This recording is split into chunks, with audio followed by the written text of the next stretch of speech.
Hello, my name is Paul Dyer, and today we're talking about the buyer's journey and how AI is changing the way customers buy.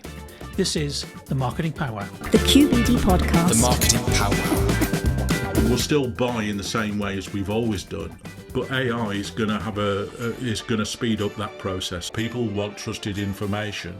If you are not paying for it, generally speaking, you are the product. AI will impact on it, but the underlying psychology doesn't change. It's an issue already online with misinformation, isn't it? Absolutely. We don't know what we don't know, and on top of all of that, we're lazy. Today we have a very special guest in the studio, Peter Baylis, founder of the PEB Marketing Academy, and he is with us and will be giving us an insight into how AI is changing the way people shop, why customers now make decisions faster and what that means for businesses, how new technology helps people find expert information more easily than ever before. So let's get into the Marketing PowWow. The QBD podcast. The Marketing PowWow. Welcome, Peter, to the QBD podcast. Thank you. Great to have you here. Just maybe start off by telling us just a little bit about yourself and what it is you do and how you help companies and organisations. Well, when I'm in a networking environment, normally what I say is I connect small business owners to the life and legacy they seek. And the way that I do that is through providing them with clarity of purpose around profit. We always start off by looking at 12 what we call jumpstart strategies they could be using in their business to grow that profit. And those are proven strategies which have worked in major businesses and grown major businesses over the years. And it allows me then, having done that, to focus on their specific context and look at, the quick ways in which we can help them to build that profit. So that's brilliant. Yeah. Excellent. Well, I've known you for a long time, Peter, and it's great to have you here.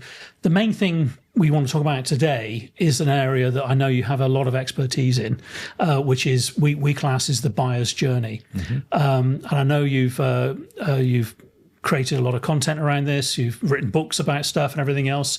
So it's really interesting to have you here today and get your view and your opinion on stuff. Perhaps you could start off by just talking about the traditional way that the buyer's journey is operated for many years, if you like, and how we as marketeers are trying to market to people and make them aware of the options that exist for them. So perhaps just talk through the stages, if you like, of the buyer's journey and how you see that working. Okay.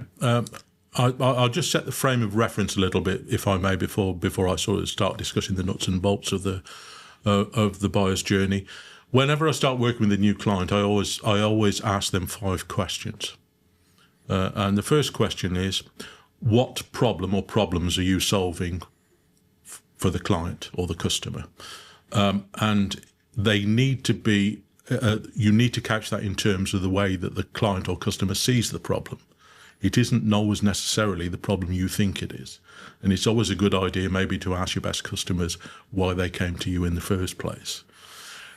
Question 2 is all about whose problem you're solving. The target market question, very, very important. You know, it's so easy to be in the wrong place at the wrong time with the wrong message to the audience. And question 3 follows on from that. Where are those people in marketing terms? What channels should you be using to reach them? Obviously, I'm sure that you'd like to think that they're going to reach them through sort of online means and what have you. But sometimes that isn't appropriate. It depends on the context of the business. Then there are 2 process questions, really. And the first process question is, what questions are they asking you prior to buying? The old FAQs, the frequently asked questions that you see on so many websites. It's very, very important to actually answer those questions in the process. And perhaps most importantly, question 5 is, what questions should they be asking you prior to buying? Because people don't know what they don't know, and it is your responsibility as a business to educate them into your solution so that they understand what it can do for them. And this is all about demonstrating that you are the expert in what you do, and that and there's nothing which accelerates trust quicker than being seen as the expert in that particular area. So that's the frame of reference that I have for creating a framework for actually facilitating the buyer's process. That's really interesting, Peter, and I think it's I think the the FAQs versus the should ask questions, if you like, is a really poignant point to make. And certainly in my experience of being in sales, if you like, for many, many years, the amount of times that I sat down with a potential client and they just had a list of questions they came into the room with about the design of their website and how they wanted it to look and everything else, and asked questions around that. There were so many things that they didn't ask about. And it was when we started talking about, have you thought about this? Have you thought about that? And how this might impact the visibility of your website and how it might impact the way that it's found and the way that it's indexed. They hadn't given those things any thought at all. And that isn't because they're bad at that. It's because they didn't know that. They didn't know these things existed. And that's quite right. Like you say, it's then demonstrating our expertise back to them. And sometimes, again, it's human nature with business owners. Sometimes they're so close to their subject, yes, that they automatically think that people know these things. Yes, but yes. they don't necessarily know them. Yes. And it's their responsibility to actually educate them into that. Exactly. Yeah, the client doesn't know what it doesn't know, and Exactly. and they need to be educated, as you quite rightly say. So, given that these challenges exist and these opportunities exist to a certain extent around the buyer's journey, do you want to just talk about the sort of typical process that a buyer might go through? My understanding is there's sort of several stages that they might go through before they reach the point where they're happy to go ahead and make a purchase. I appreciate that sometimes can be quite quick, but, an impulse buy, supermarket checkout, packet of polos, half price, I'll have some of those, thank you very much, compared to maybe making a big business decision or a life decision around a choice like a moving house or deciding what to do about something else. So perhaps just talk us through that process as you see it and the various sections within the process and define them for us. Well, the first thing to say, again, going back to the human element, is that we all have problems and issues that we want solved, and we're looking for solutions that we don't have. And any business, if we solve those problems, we have a responsibility to get the message out there and make sure that they understand that. And I always invite small business owners to actually think about how they buy stuff. How do you normally buy stuff as a business owner? I mean, clearly, the way that I might research something and look into something to make a decision may be very different to the next person. And that's where, to a certain extent, identifying your type of customer is so important, isn't it?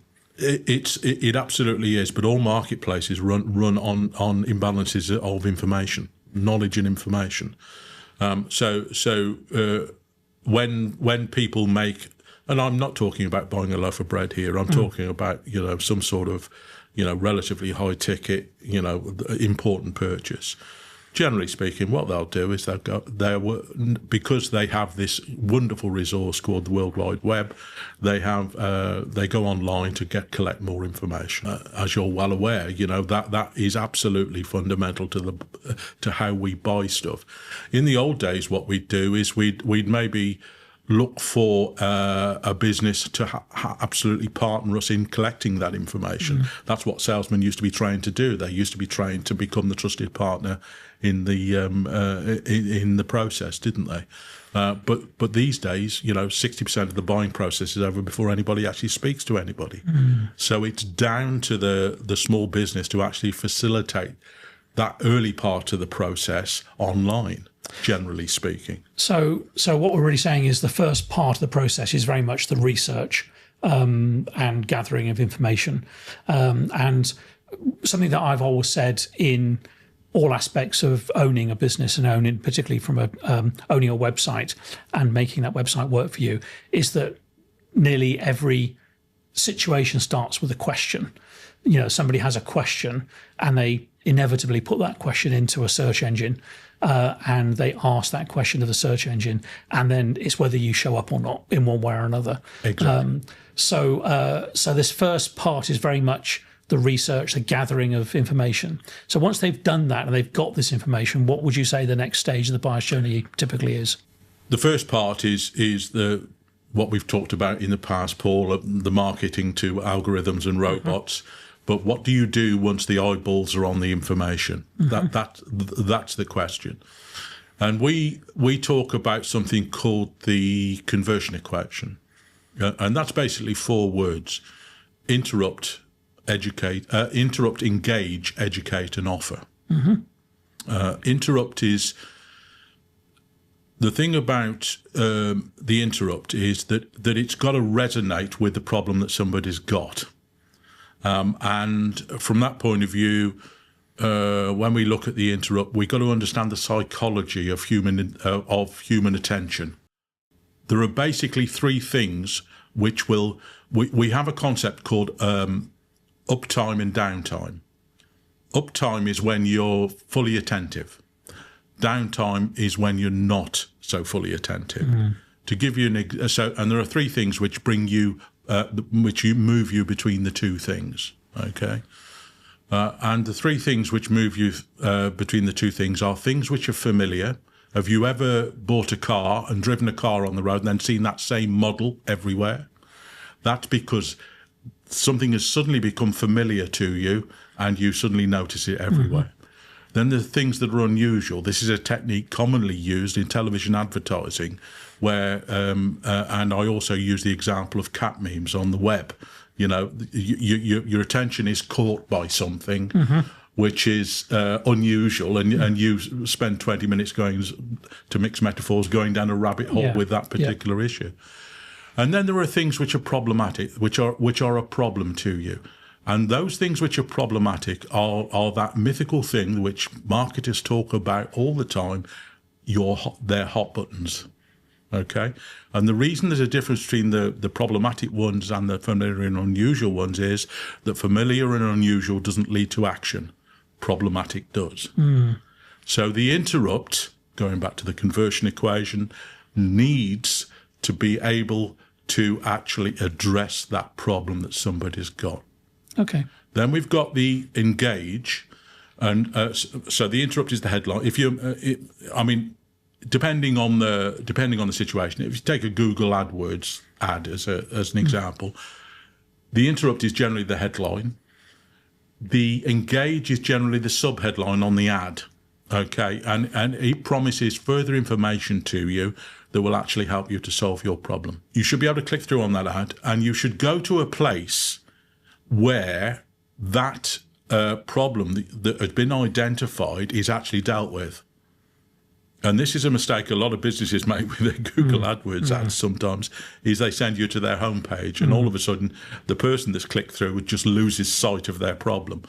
But they should go to a place, probably a landing page or what people call squeeze pages, and it should give you the next stage, which is educate. It should tell you what you need to know about what they do, what the benefits and features are, maybe a good example of some social proof, a good testimonial. And then the final stage is the offer. And the offer, a lot of people sort of mistake this for thinking that the offer needs to be the final offer. But actually what the offer needs to be is just to get them into your process so that they'll move to the next stage of the sales process.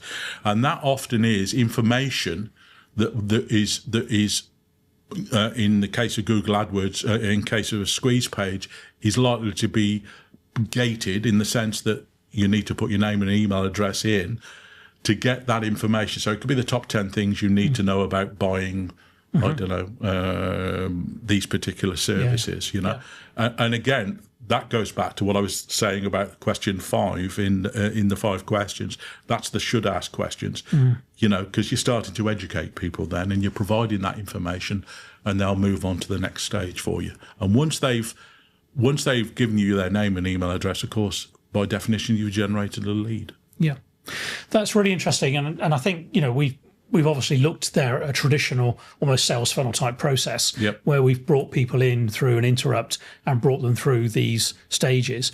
It's fair to say that in many cases where people are researching and they're finding that information not through maybe a click through to a website where there's more information on offer, they're researching it in just Google in general or in search engines, and we'll come on to the AI stuff in a bit. But they're gathering that information and they're sort of almost making their own notes.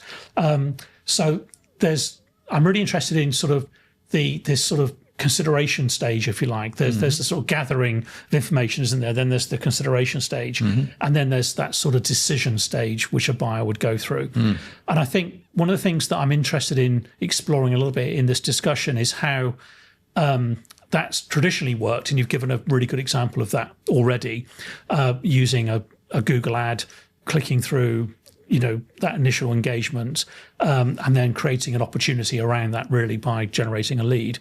And you're absolutely right. The quality of the landing page is absolutely paramount. And the amount of people that we meet and see that are spending a lot of money on ads actually generally across the internet in different areas, whether it's on social media or through search engines. But they're not sending those clicks and links through to the right place, and the quality of the landing page is not there.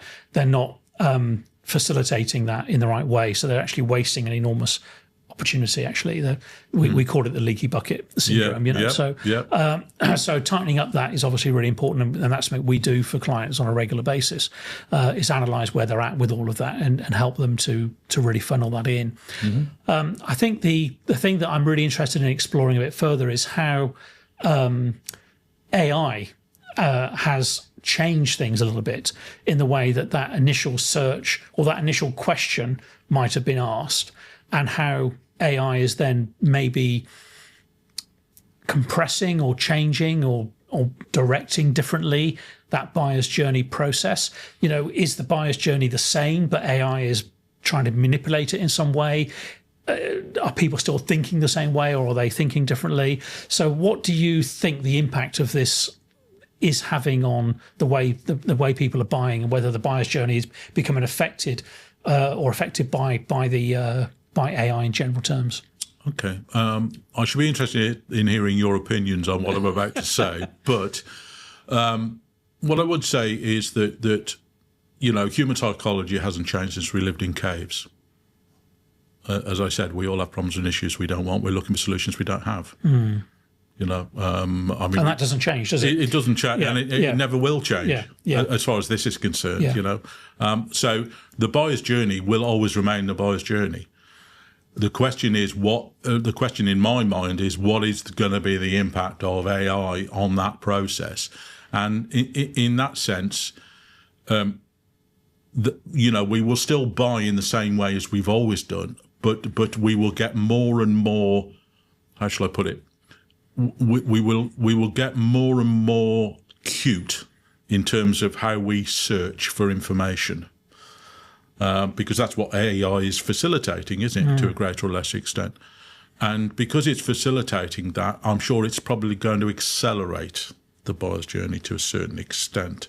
The other key effect I think it's likely to have is that one of the pushbacks I often get when I talk about these frameworks and creating a process to do this is how am I going to have the content to do this?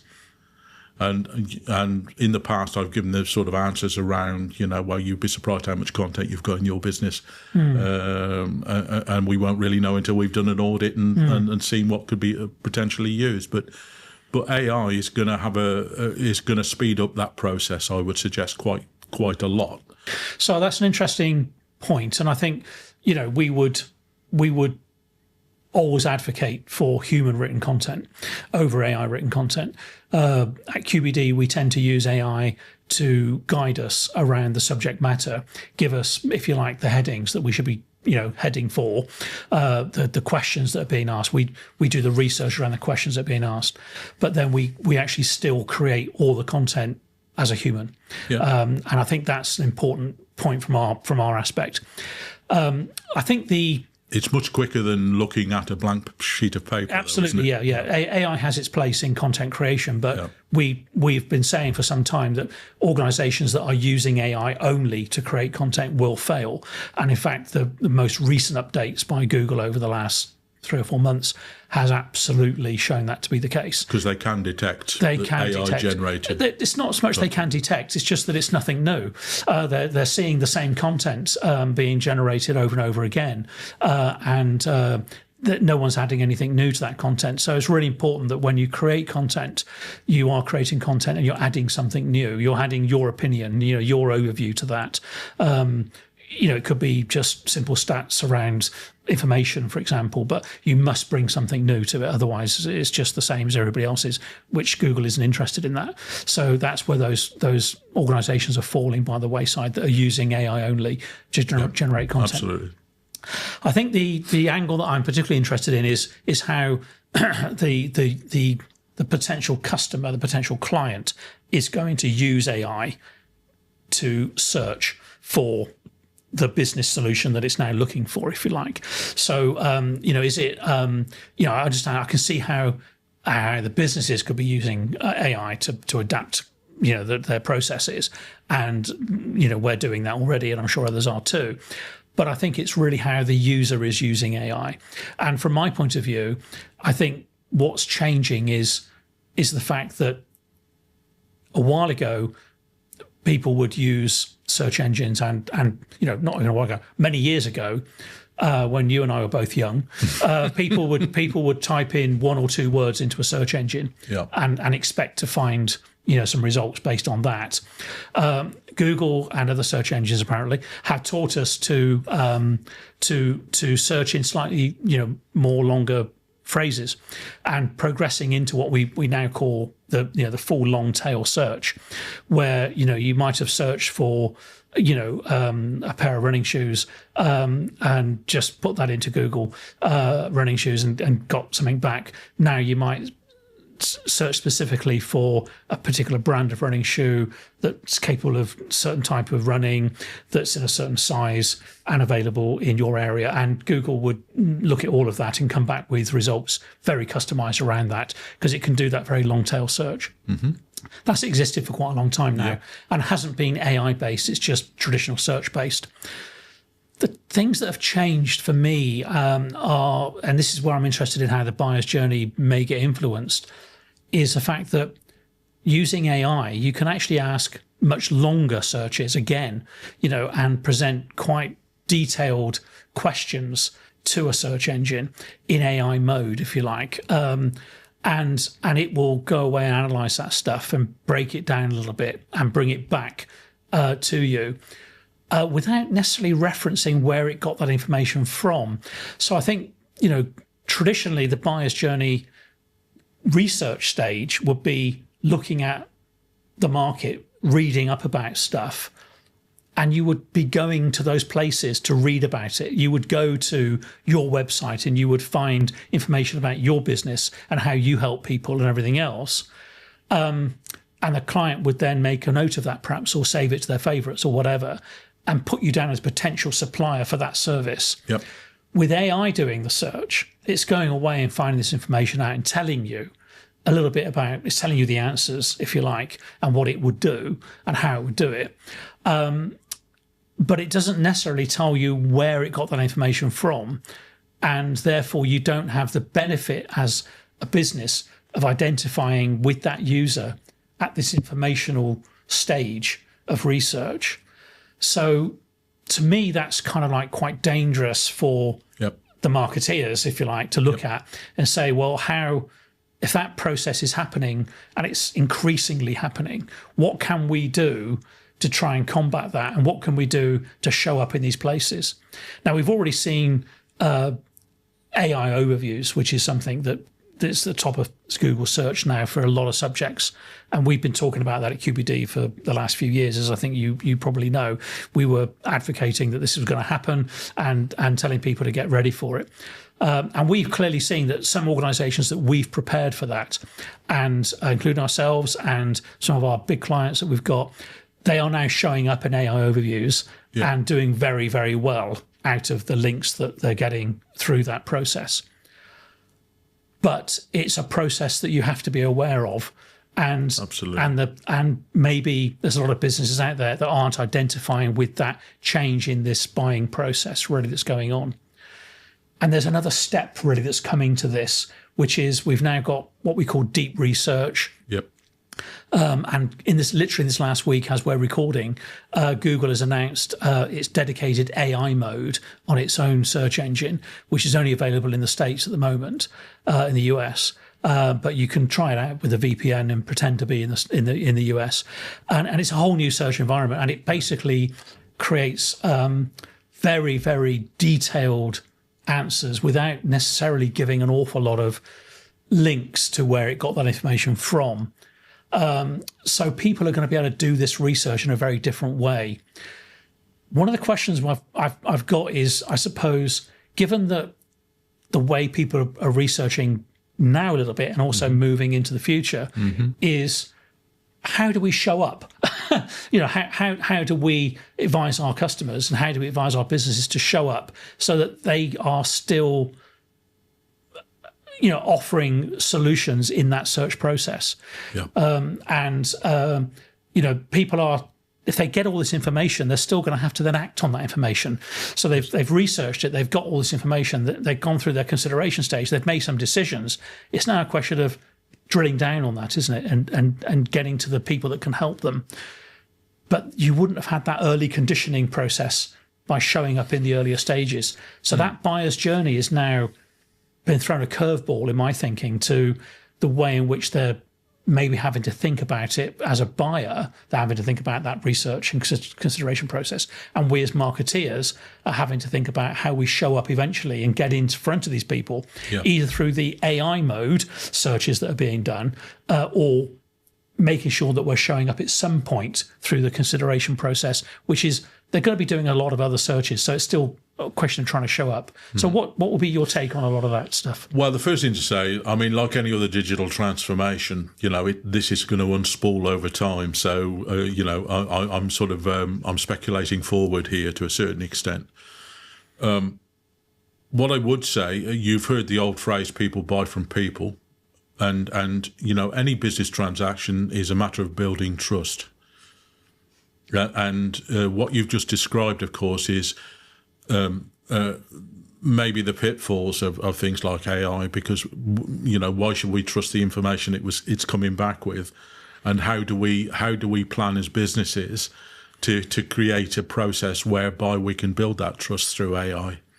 That's the key to this, I think. And again, it's the human psychology of this which doesn't change.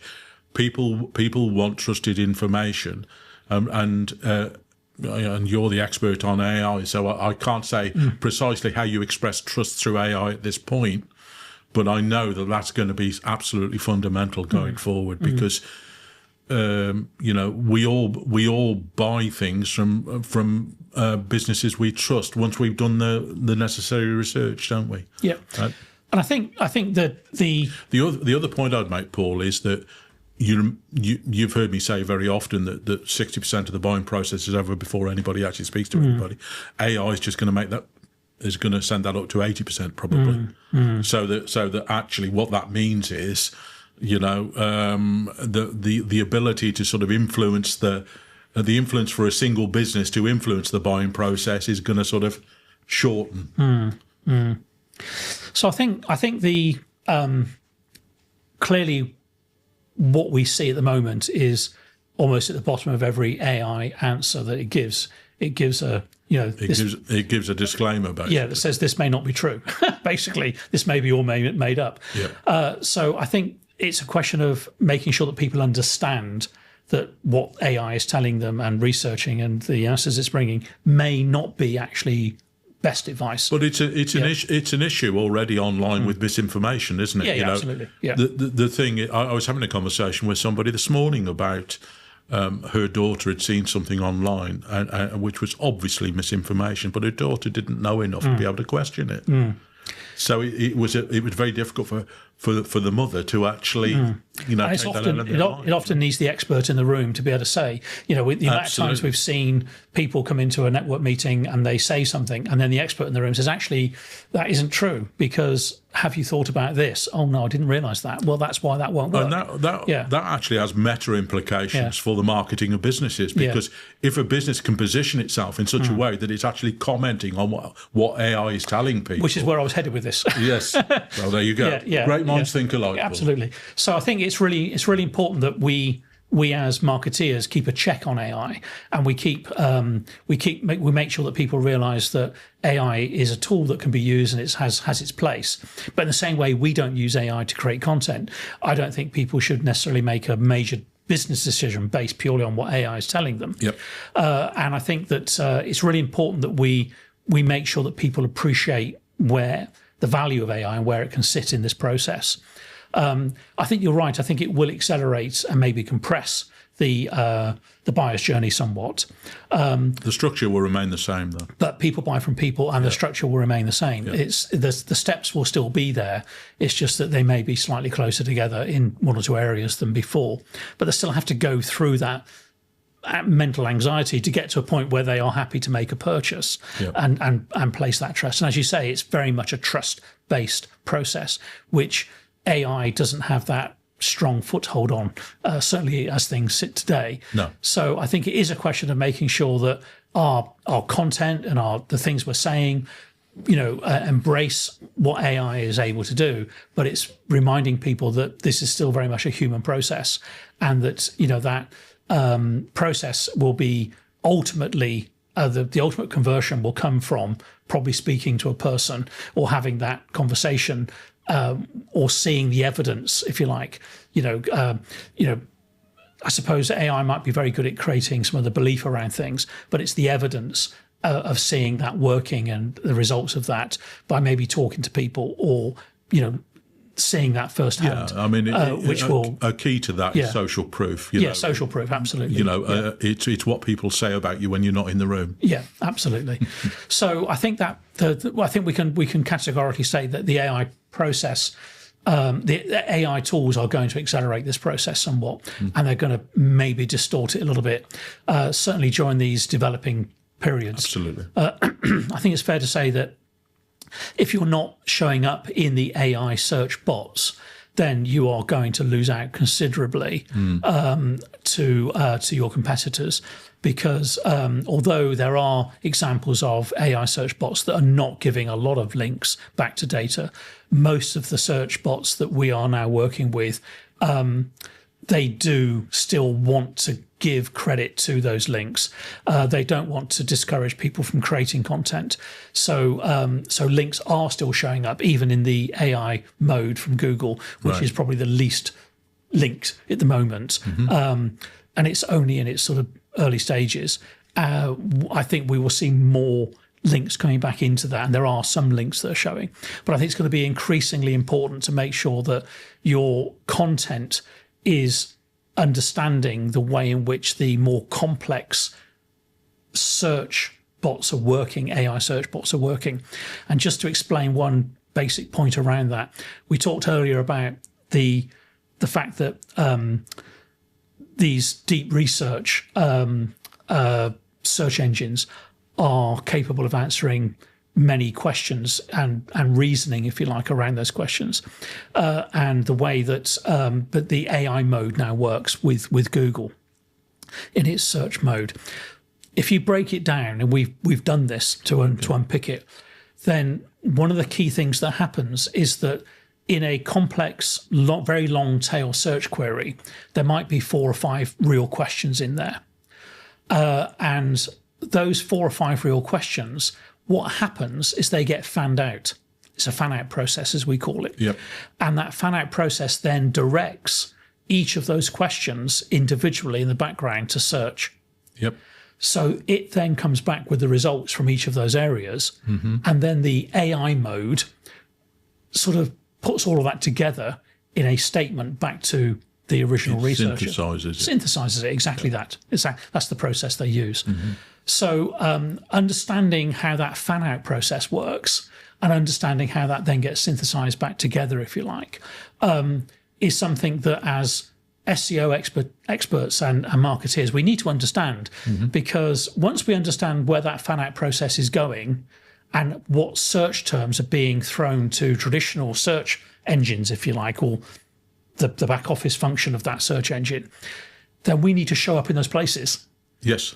So we can look at those 4 or 5 search terms, look at the way that they're being broken down, look at the way that that is then being researched by the bot, and then report back on that process. Yeah. And we need to make sure we're showing up in that background activity so that we can be pulled through to the AI result that's coming through.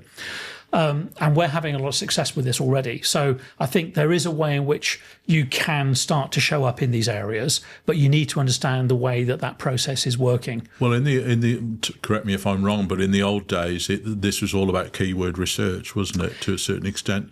Yes. What the issue is that the searches have become much more complicated. And they are much more complicated and much more personalised. Yes, indeed. So again, the way that the search engines are now working is that they're looking at who you are and the sort of aspirations that you've demonstrated, what you like, and they've learned about what they've learned, everything they've learned about you, which is considerable. Yes, and then everything they've learned, say, about somebody else. So somebody else doing that search and you doing that search, you could generate very different responses, actually. Absolutely. And it could be encouraging you into different directions. And that's because it's using a lot of background activity. And that's not traditionally been the way. There's always been a little bit of customization around, sort of age, location, gender, all that kind of stuff. But this very high level of personalization, which AI is doing in their background, they're using the AI tools they have to personalize that response, is getting more and more key. So again, keyword research is important, but keyword research, understanding the target audience and understanding the way that question might be asked by one person versus another, and whether your targeted response is what Google would be looking for. So given that your persona that you're targeting is of a particular type, your content needs to reflect that very persona. So that when Google's doing that research, bearing in mind it's now got that persona in its sort of eyesight, then it would target that kind of content, which might be different to somebody else's. So having these different style of contents is also very important to capture the broad range of clients that you might be interested in. Of course, if you're only interested in one particular type of client, homing in on that is much easier. Yeah, I mean, in marketing in general, it's always a constant tension between the amount of information you need to actually understand about your target market and the amount of information you should collect. But it seems to me that AI increasingly will actually collect so much information that it'll actually be able to target individuals sooner or later, and that's effectively what it's doing. It's the old saw about if you are not paying for it, generally speaking, you are the product. Yes, absolutely. And that is why I would, generally speaking, and I don't know whether you agree with me, but it makes more sense to actually utilise platforms where you are actually paying for a service in terms of AI, rather than just because what you're effectively doing is you're teaching these AI systems all about you, basically. Yeah, absolutely. I think it's the more people are sort of frightened of these things, aren't they? But the more you can customize your business and your profile into AI, the better it's going to understand you and then your potential clients. That's the holy. It's always been the holy grail of market personalization. Yeah, it's the holy grail of marketing. I remember reading a book many years ago. I mean, many years ago, called Maxi Marketing, and it was exactly this process, but without any of these tools. I always say about marketing, we're all ambivalent about it. We want to know what we want to know about. We don't want to know what we don't want to know about, and we don't know what we don't know. Yeah. And on top of all of that, we're lazy. And that is. But again, it's that human psychology that's never going to change. Sure, I think this is a good point to start summarising some of the things we've discussed, and hopefully get to some key takeaways that people can then maybe use. And I'd like to start off by perhaps asking you to reflect on some, maybe those 5 questions that you asked at the start and you identified, and also bearing in mind that the sort of strategy around the buyer's journey has largely not changed. Their process is still very much there. They still need to buy into something eventually to be able to go ahead with whatever. So perhaps just talk me through a little bit about maybe some of your key takeaways from this, the reflect on some of the things we've talked about and these 5 points and how reflecting with those back into the AI tools that we have today. Yeah. Well, the first thing to do is just remind people about the 5 questions I would suggest. The first question is, what problem or problems are you solving? Generally speaking, when I start talking to clients about this, what I normally say to them is, if you solve more than one problem, which most businesses do, then perhaps choose your top 3. Just get a bit of a focus, get a bit of clarity. So a good tip is to focus in a little bit. Yeah, absolutely. Yeah. The point I'd also make about the problem is that you need to understand how the problem looks to the client. I was talking to a landscape gardener the other day, and they had they thought they did wonderful designed gardens, and everybody loved their creativity and what have you. But when they started sort of surveying their customers to see what problem they were solving for them, the customers are coming back with things like, we wanted a garden that the neighbours would be jealous of, or we wanted a garden that would save work at the weekend so that we didn't have to use our weekends working on the garden. So it's important to understand how the problem looks to the customer. That's absolutely key. The second question, if you remember, was whose problem you're targeting, whose problem are you solving? That is the target market, and it might not be the same for each problem. It might be different target markets. And it's also important, I always think, everybody always thinks about the target market question. They're always thinking about demography and socioeconomic indicators and things like that. But I always think that probably the most important thing is psychographics. You've got to, when marketers talk to you about the avatar, your business, your customer's avatar, that's what really they're driving at. They're driving at understanding the individuals that would buy from you on that sort of level. Question 3 is, where are those people in marketing terms? Well, sometimes it doesn't make any sense to market online. I remember having a conversation with a company that was actually selling software into big sort of power generation businesses, and a lot of these businesses were nationalised in many countries. And I asked this guy, well, what is the size of your potential market? And he reckoned between 100 and 150 people around the world. So it doesn't really make sense to mass market on that basis. What you want to do is get in the same room as those people, don't you? And you could actually address them individually, pretty much. So the channel is always important. You need to understand where those people are. Then there are the frequently asked questions, the questions that people always ask you. It's surprising how many businesses don't actually sort of have a repeat process for this, because those questions get asked again and again and again. So they should, and I'm sure that when you put together a website solution for somebody, you do recommend a frequently asked question page. And then finally, there's the should ask question, which is very important in the sense that we are all in the business of convincing people that we are the expert in what we do. And there's nothing which accelerates trust quicker.